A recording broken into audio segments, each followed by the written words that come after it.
देखिए, बहुत गंभीर मसला अब ये बन चुका है किसान से, और सब किसान संगठनों को और किसान भाइयों को इस बात पर विचार करना चाहिए कि क्या इतना लंबा आंदोलन सरकार के बार बार आग्रह के बावजूद भी चलाना उचित है क्या, और वो भी उस सरकार के खिलाफ, चाहे हम केंद्र सरकार की बात करें या प्रदेश सरकार की बात करें, जिस नरेंद्र मोदी जी के नेतृत्व में आज तक फसलों का सर्वाधिक मूल्य किसान को मिला हो। कभी मोदी जी के प्रधानमंत्री बनने के बाद डीएपी, यूरिया, बीज की किल्लत नहीं आई हो, हर चीज समय पर किसान को उपलब्ध करवाना और नए नए तरीके की योजनाएं लेकर के किसान की समृद्धि कैसे हो, किसान की आमदनी किस प्रकार से बढ़े, इस बात का विचार करने वाला प्रधानमंत्री, और हरियाणा प्रदेश में, क्योंकि हरियाणा प्रदेश में और दिल्ली के बॉर्डर पर कई स्थानों के ऊपर इस प्रकार की गतिविधियां रोड जाम करने की चली हुई हैं लगातार, और हरियाणा प्रदेश की अगर बात करें, हर किसान इस बात को जानता है, जब से भारतीय जनता पार्टी की सरकार हरियाणा प्रदेश के अंदर आई, हम तुलना कर लें, इधर हरियाणा के पंजाब है, उधर हरियाणा के राजस्थान है, 2 स्टेटों में कांग्रेस पार्टी की सरकार है। हमारी सरकार 11 फसलें न्यूनतम समर्थन मूल्य के ऊपर खरीदने का काम कर रही है, और पंजाब की सरकार, राजस्थान की सरकार किस प्रकार से किसानों का उत्पीड़न कर रही है सब लोग जानते हैं। हमारे यहाँ सरसों की फसल, बाजरे की फसल किस भाव पर बिकती है, अगर बाजार के अंदर उसका भाव कम मिलता है तो भावांतर भरपाई देने का काम भी हमारी सरकार करती है। क्या राजस्थान और पंजाब की कांग्रेस पार्टी की सरकार, वहाँ किसान नहीं रहते क्या, उनको किसान दिखाई नहीं देते क्या? हमारी सरकार फल और सब्जियां, ये भावांतर भरपाई इनके ऊपर देने का काम करती है। क्या इस फल और सब्जी के किसान पंजाब और राजस्थान के अंदर नहीं है क्या? ये बात किसान को देखनी चाहिए। ये बात मैं इसलिए कह रहा हूं क्योंकि ये जो आंदोलन है, पहले कुछ किसानों ने अपनी मांगों को लेकर के इस प्रकार की आंदोलन की योजना बनाई थी। इस बात से इनकार नहीं किया जा सकता कि किसानों को जो 3 बिल केंद्र सरकार लेकर के आई, उनके ऊपर कहीं न कहीं उनको कोई आशंका इस बात की रही है शुरू से कि इसमें कहीं किसान का किसी तरह का नुकसान ना हो जाए। लेकिन 11 दौर की बातचीत जो केंद्रीय कृषि मंत्री नरेंद्र तोमर जी के साथ किसान संगठनों की हुई, उसमें सारी बातें स्पष्ट की गई कि किसान को कहीं कोई दिक्कत नहीं आएगी। अगर लगता है किसी बिंदु के ऊपर दिक्कत आए तो उसका समाधान किया जाएगा।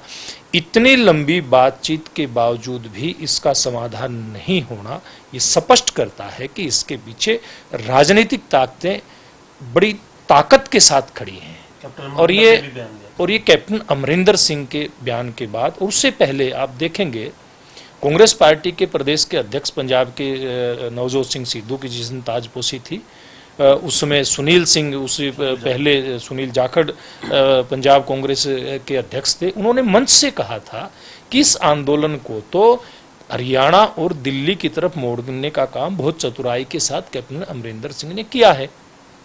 और अभी 2 दिन पहले कैप्टन अमरिंदर सिंह खुद कह रहे हैं कि भाई पंजाब में क्यों रास्ता रोक करके बैठे हो, पंजाब में क्यों धरने लगा रखे हैं, हरियाणा और दिल्ली में जाओ, क्यों पंजाब की इकोनॉमी को खराब कर रहे हैं। तो कैप्टन अमरिंदर को क्या हरियाणा प्रदेश को खराब करने का उन्होंने क्या ठेका ले रखा है क्या? SYL का पानी हरियाणा को ना मिले, इस बात के लिए वो लोग लगे हुए हैं। किसान आंदोलन करें, वहां की आर्थिक स्थिति की तो उनको चिंता है, हरियाणा और दिल्ली की आर्थिक स्थिति की उनको चिंता नहीं है। कैप्टन अमरिंदर सिंह से इस बात का जवाब आने वाले समय में देश की जनता, पंजाब की जनता जरूर मांगेगी। अब मैं ये बात कहना चाहता हूं कि सारी स्थिति किसानों के सामने है, इसलिए किसान भाइयों को बातचीत के ऊपर दोबारा से आना चाहिए। केंद्र सरकार नरेंद्र मोदी जी की बात करें, सर वो कह रहे हैं कि कहते हैं कॉल दूर है, लेकिन कौन सा नंबर है, कैसे बुलाया जाएगा? देखिए, एक बात बिल्कुल स्पष्ट है, प्रधानमंत्री जी और केंद्रीय कृषि मंत्री नरेंद्र तोमर जी दोनों ने बार बार पूर्व में भी आग्रह किया है, लेकिन कोई इस प्रकार की शर्त लगा दे कि बिल वापसी होगी तो बातचीत करेंगे, ये एक डेडलॉक इस प्रकार का आ गया। और मैं तो एक बात कहना चाहूंगा, ये जो आंदोलन है जिस धरती के ऊपर है, ये खाप पंचायतों की धरती भी है, किसान की धरती है, और किसान ही खाप पंचायतों में नुमाइंदे के तौर पे आज नहीं, सालों साल से बड़े बड़े फैसले करते आए हैं। और कभी भी हरियाणा प्रदेश में और इसके आसपास के क्षेत्र में कितना भी बड़ा मुद्दा हो, इस प्रकार का कोई डेड लॉक खड़ा होता नहीं है।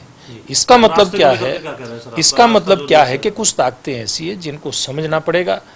राजनीतिक लोग तो इस बात को समझते हैं कि किस प्रकार की ताकतें हैं, तो किसान भाइयों को भी समझना पड़ेगा कि बातचीत के माध्यम से बड़े बड़े रास्ते निकले हैं, पूर्व में भी निकले हैं, वर्तमान में भी निकलेंगे और भविष्य में भी निकलेंगे।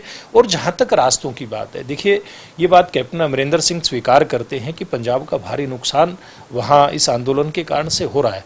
तो क्या हमारा नुकसान जो हरियाणा प्रदेश का बड़ा हिस्सा एनसीआर में लगता है उसके कारण से नहीं हो रहा है क्या? आज हमारी सोनीपत, राई और इस क्षेत्र की जितनी इंडस्ट्री हैं सारी प्रभावित हैं। उससे आगे हमारी बहादुरगढ़, झज्जर की सारी इंडस्ट्री प्रभावित है। आगे यानी कि पूरा बॉर्डर हम गुरुग्राम तक लेकर के चले तो आज वहाँ उद्योगपति हताश हैं, निराश हैं। अपना काम किस प्रकार से वो चलाएं, इस बात की चिंता उन लोगों को खाई जा रही है। लेकिन कुछ राजनीतिक लोग अपने तुच्छ राजनीतिक स्वार्थों की सिद्धि के लिए इतना बड़ा नुकसान कर रहे हैं। हमारे हरियाणा के किसान को भी सोचना चाहिए।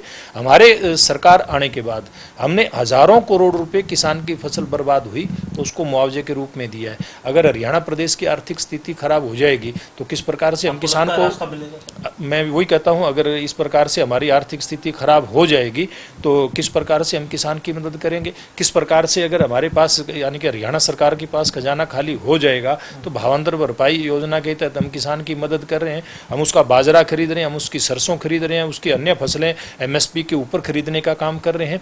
अगर हरियाणा प्रदेश की इकोनॉमी की, जैसे पंजाब के कैप्टन यानी कि सरकार के कैप्टन को चिंता है, वैसी चिंता हम सब लोगों को हरियाणा प्रदेश की भी करनी चाहिए।